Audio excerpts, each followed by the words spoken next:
Hey, how are you? We're back again, having more fun talking about the inauguration of the 46th president, Joseph R. Biden Jr. and Kamala Harris, our first Black female vice president, Southeastern Asian descent. We're so excited. So we have more guests to come and reflect on the day. So we have our wonderful Lauren Garrett, who was a former town council member and also for former mayoral candidate. So we're going to hear her thoughts and reflections on today. So stay tuned. We'll be right back.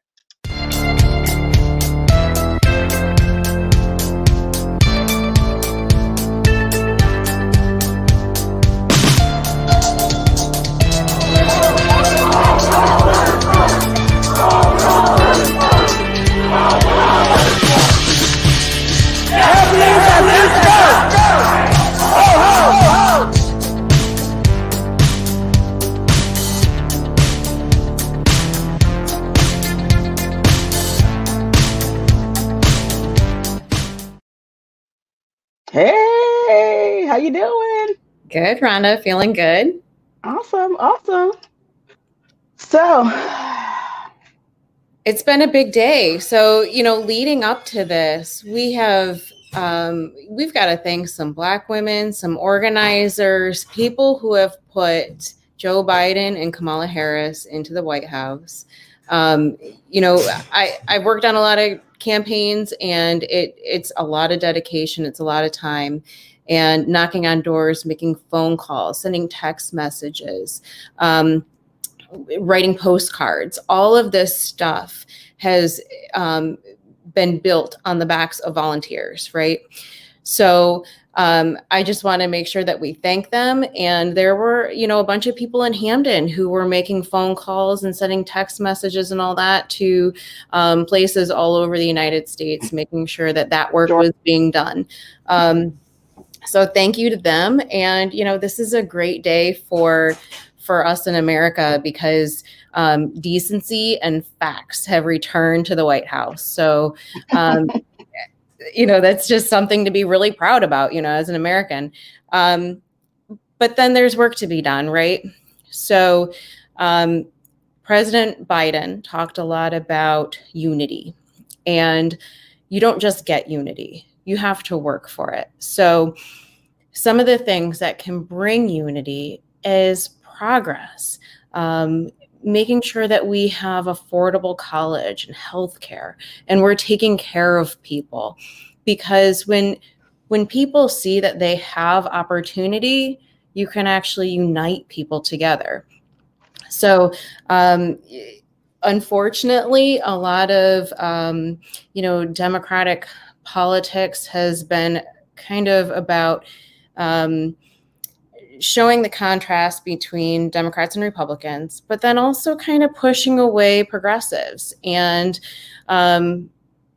progress is a word that's found in progressives. So let's not forget to progress as a nation and actually give people opportunity and make this a better place to live so that we can, build unity.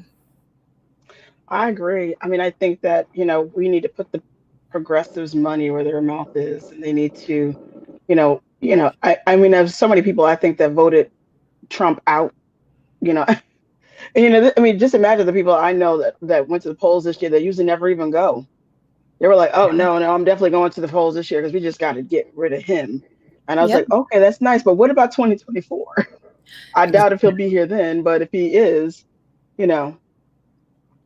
Well, it's not just 2024, it's 2021 and 2022, 2023. There's an election every November. And if you really want to have a say in who's on that ballot, you got to vote in primaries, and you got to get involved at the local level. And, DTCs are where it's at, because if you want to, decide who's going to be on that ballot, the decision's kind of made there. So I'm telling you, there's no magic. And, I've been telling all that secret, everybody I meet, I go, "Do you know how those people get on those ballots?" They're like, "No, I just, do you know anything about them?" Nope. I mean, I just figured somebody somewhere. I mean, I said, no, there's a whole bunch of politics involved and even how to get on that ballot. That's right. So we definitely need to talk more about that. I mean, 2021 here in Hampden, we got the municipal elections coming up in this November. Very important. Board of Ed, Yeah. mayor, town council, and then they will be electing Yep. people to sit on the zoning board and the police commission, That's right. and who's going to be the chief of staff. I mean, all that could, just like at the White House, it all could turn over right here in Hampden too. So I think personally, the municipal elections and the statewide as far as like a governor is just equally, if not more important than the national. It And we really get a lot is. of federal funds, but And I think that it was something that Obama kind of forgot about. I think that he didn't concentrate enough on midterm elections, and so we lost so many seats in the first midterm after President Obama won the first time. mhm. So it's got to be on President Biden's radar, and it's something that we need to remember, because we need to make sure that we are preserving what we have and growing the bench. Yeah, the Democratic Party nationally really has to really, now that they have, basically all the attention, you really have to really look at how do we grow the tent. Like you said, we lost a whole bunch of seats in Congress. Our majority is smaller, significantly smaller, and especially coming off of this just gigantic mess here. Including January 6th. I mean, that was like the icing on the cake, from, like I said, the Trump centrist Yeah. Republican Party, because the Republicans continue to speak of their base. Well, that was y'all's base. So, if you want to continue to cultivate and galvanize that base, then your party's going to be in trouble forever. The base of white supremacy, white power, the three percenters, the oath keepers, and God knows whoever else. It's it's all dangerous, and the politicians who are lifting up those voices are just as dangerous, and they need to go. Yes, I mean, those part, the Josh Hawleys, the Ted Cruzes, the Kevin McCarthy's, and them, and even the folks right here in Hampden.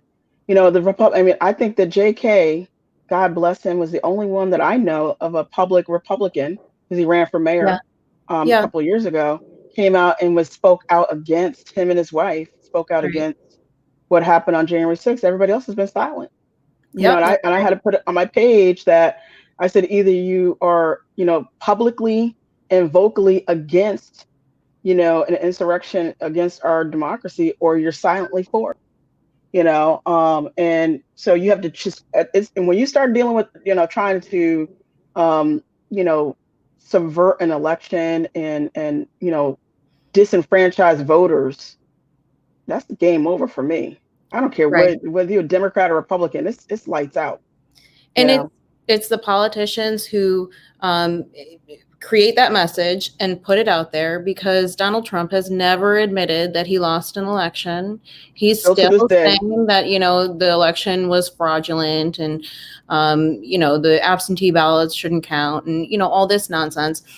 And that gets propagated by all his little minions. So really, it's either we have responsible politicians who tell the truth, or we don't. And it doesn't matter if you've got an R next to your name or a D next to your name. You need to tell the truth. A lie's a lie, and Mm-hmm. it doesn't matter whether or not you're a Republican, Green Party, Independent.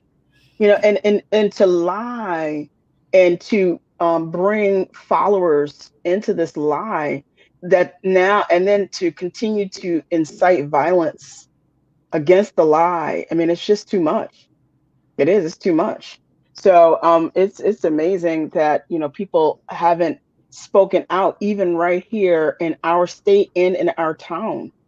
I mean, I don't, we can have differences with regard to policy, but when you start to say it's, that type of behavior is acceptable, you basically want to take a match to the Constitution. That's right.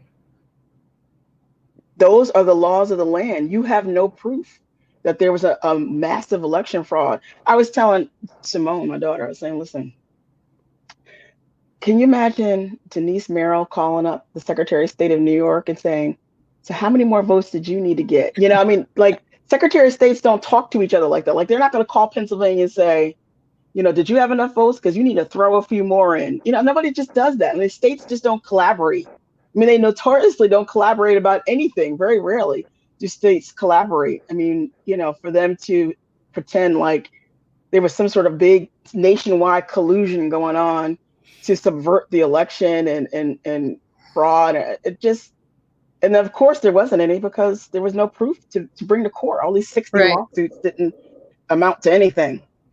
Exactly. So I just, it's really interesting. It's really interesting. So yeah, we've been to really talking more about our voter suppression. I know that's you got a big problem with that. Since I met you, you've been talking about Connecticut being the most suppressive state ever. Well, I mean, you look at all these other states, like even in the South, of course, a lot of the, early voting has come about because of the Civil Rights Act and the Voting Rights Act. So, we need some of that in the North too, So Connecticut needs to have early voting. There is no reason that we shouldn't. Yeah. And I think a lot of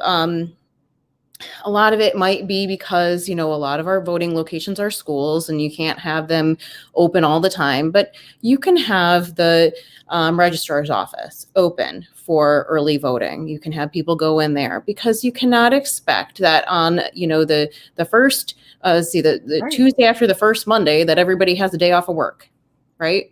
So people need to be able to vote when it's convenient for them. Mm-hmm. It just seems so obvious. And the Yeah. only reason we wouldn't want that is because we want to suppress votes, right? Right. Right. And then when you suppress votes, you insulate the town committees. You pay $28,000 a year for a state legislator. I mean, when you connect all the dots, Yeah. then you have 30-year incumbents who are wealthy, Mm-hmm. and not representative of the communities that they serve. And they're absolutely insulated and they are able to stay there forever. And then, everybody gets mad at me when I say that kind of stuff out loud. I'm like, well, that's what it is. You make it so you only can get there, even if you want to register on the same day. You can't do it at the polls. You got to run to another location. That's oppressive. So, I mean, it's just a freaking form, right? Like, so Yeah. can't you just fill out the form right there? Okay, I'm not registered. Okay, well, here, fill out this form. You have your ID? Good. Here, vote. But now you got to go drive to another location to go register to vote for the same day voter registration. Suppression. All day long. Well, I Any mean, voter. the simple solution to that is really just everybody's automatically registered. Right. Just automatically register everybody. Mm-hmm. So they're just summoning me. We're having a press conference, a virtual and live press conference down at the City Hall steps in New Haven, with all of the groups in New Haven, and Hamden Action Now is going to be kind of live streaming it through our stream here. So I'm going to cut us off, and I want to know if Okay. you want to come back and talk some more. We could Sure. talk all day about voter suppression. I mean, we really can. You know, There's a ton to talk about. We live in Hamden, so there's always oh something to talk about, Lord, isn't that's not.